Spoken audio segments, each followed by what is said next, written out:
Good morning. My name is Ashton Chandler, and do I have a real treat for you guys. Today, I'm inside of Wisconsin's most high-tech and advanced laboratory, where we'll be interviewing Lydia Helly, a certified forensic pathologist.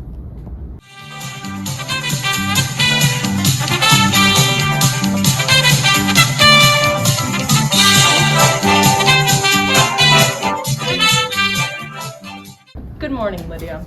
First, I'd like to thank you for this amazing opportunity to truly see what happens behind the scenes at a forensic laboratory. Thank you guys for coming. I'm so excited to show you what a forensic pathologist does. So first question, what is a forensic pathologist and what do you guys do? Well, forensic pathologists are trained physicians who examine people who have passed away suddenly, unexpectedly, and violently.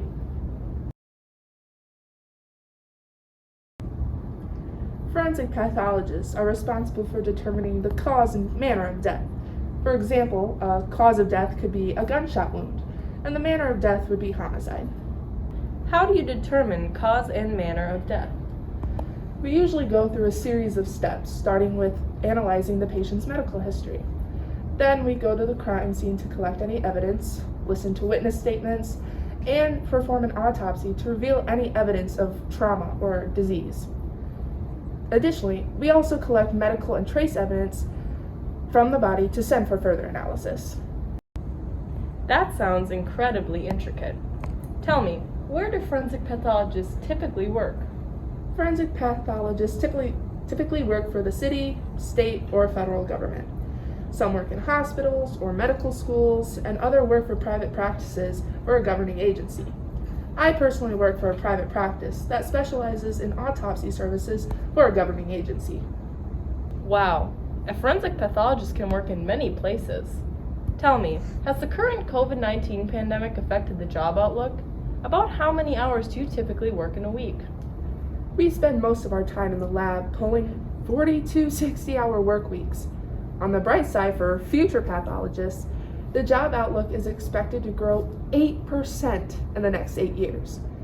Now, lab work typically involves extensive periods of time on your feet and working with small tools, which can take a toll on your body.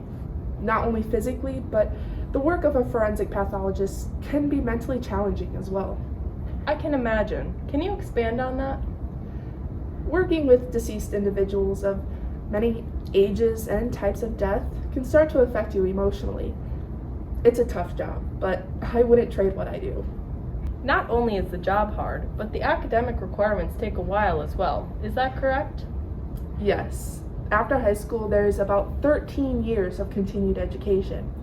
You first need to complete a bachelor's degree, then a medical degree, either an MD or a DO, then 4 to 5 years of training in a specialized field such as anatomical, clinical, or forensic pathology. Lastly, you need 1 year residency in forensic pathology.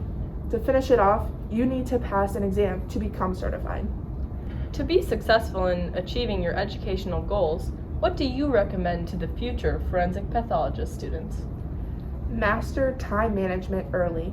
This coursework is rigorous, and if you want to stay sane while maintaining good grades, use your resources and don't be afraid to ask for help.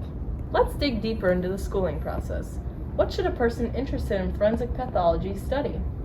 Forensic pathologists utilize skills in areas of study such as anatomy, toxicology, firearms and ballistics, DNA technology, serology, and trace evidence, to name a few. A bachelor's degree in a science field is highly recommended, but you need to fulfill the prerequisites for med school.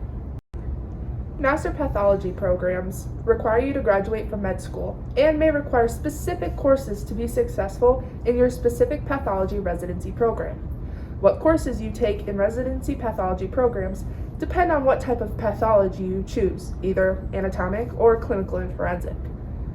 In the specific pathology residency program of your choice, take clinical pathology, for instance. You'll expand your knowledge on topics like hematopathology, molecular pathology, microbiology, and blood bank/coagulation. For curious watchers out there, approximately how much does the schooling cost to become a forensic pathologist? Cost really depends on where you go. Every school is different, but a bachelor's degree can be anywhere between $5,000 to $30,000 per year. It varies from school to school and whether you are an in-state or out-of-state student. The average cost of medical school is $54,698 per year. After med school, a master pathology program typically ranges between $31,000 to $39,000 per year. The cost of the fellowship following the master's program ranges as well. Again, the cost depends on where and which school you go to. Thank you. On the topic of money, typically, how much do forensic pathologists make a year? On average, a forensic pathologist can make anywhere from $109,000 to $500,000. We gotta pay off our student debt somehow. As I know med school does, is there a specific GPA requirement to gain entrance into pathology residency programs? Yes, almost every step of the way, each school has a specific science GPA and overall GPA requirement. Now, this does vary from school to school, similar to the cost of the programs, but the average science GPA of an accepted med student is 3.65, and an overall average GPA is 3.71. And the GPA requirement for pathology residency programs is similar to med school GPA. Additionally, each school you'll typically need 2 to 3 letters of recommendation, and for a forensic pathology fellowship, they recommend a letter from your residency program director. This path sounds incredibly challenging. Previously, you mentioned you need to pass a board certification exam to become a certified forensic pathologist. What are those exams called, and is there a specific score you need to achieve? After passing the MCAT, you can apply for medical school. Then you'll need to pass a licensing exam to become an MD to gain entrance to the 4-year residency in anatomic or clinical pathology. After your extra year of forensic pathology fellowship, you will be allowed to take a regional pathology and forensic pathology board exam through the American Board of Pathology. This exam consists of written and practical sections. State licensure is required in order to practice, but most employers require board certification. Thank you for the information. After practicing for a while, do forensic pathologists need to take a recertification exam? Yes, forensic pathologists must maintain certification every 10 years by passing a recertification exam. Let's dive deeper into a typical day of a forensic pathologist. What are some of the things you do daily? Forensic pathologists such as I perform autopsies, examine tissue samples under a microscope, and can visit a death site. Much of my time is spent writing autopsy reports and giving testimonies concerning a case. When presented a case, we gather as much information as we can by communicating with police, attorneys, family members, and running lab tests.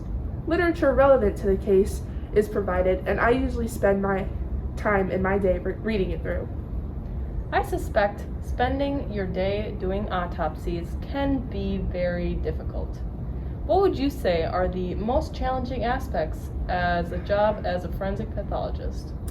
A big challenge I find is when investigating complex cases, such as decomposed bodies, child abuse, or multiple stab wounds, homicides.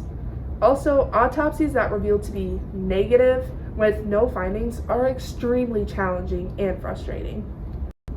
I suspect it would be hard to conclude when to stop trying to figure out what happened. Let's switch gears and talk about the most rewarding aspects of the job.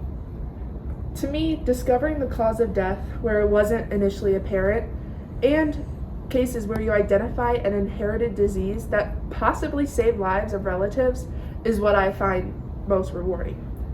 Also, ever since I was little, I wanted to work in a lab, and it's a dream come true to be able to do what I do. I'm so glad that you love what you do after all of the commitments you made to becoming a forensic pathologist. In the lab, who do you work most closely with, and what kind of machines do you work with? After being called to investigate a cause and manner of death, I work closely with forensic investigators, medical examiners, and specialists like toxicologists. When presented with a case, I analyze the body tissue, clothing, urine, hair, blood, bile, nail clippings, and stomach contents of the victim. Toxicologists can help us to determine the cause of death by searching for poison and detecting alcohol levels. What is the importance of knowing the victim's health at the time? Knowing is important to rule out the possibility that the victim died of natural causes. If this is dismissed, now I can assess if the death was accidental, homicide, or a suicide. I see. Now, if the job of a forensic pathologist interests someone, but medical school and specialized training does not, what do you recommend? I would recommend researching becoming a forensic pathologist technician.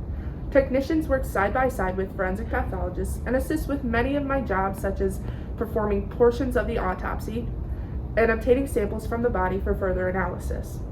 Experience in a laboratory setting, obtaining knowledge of general and medical laboratory procedures, working with tools and equipment, and understanding lab safety procedures will set you up to succeed in a forensic pathology technician career. I see our time is up. Well, thank you, Lydia, for providing an in-depth information on the bone-chilling job of a forensic pathologist. Thank you for asking. I hope to entice interested forensic pathologist students to keep going and know it will all be worth it in the end.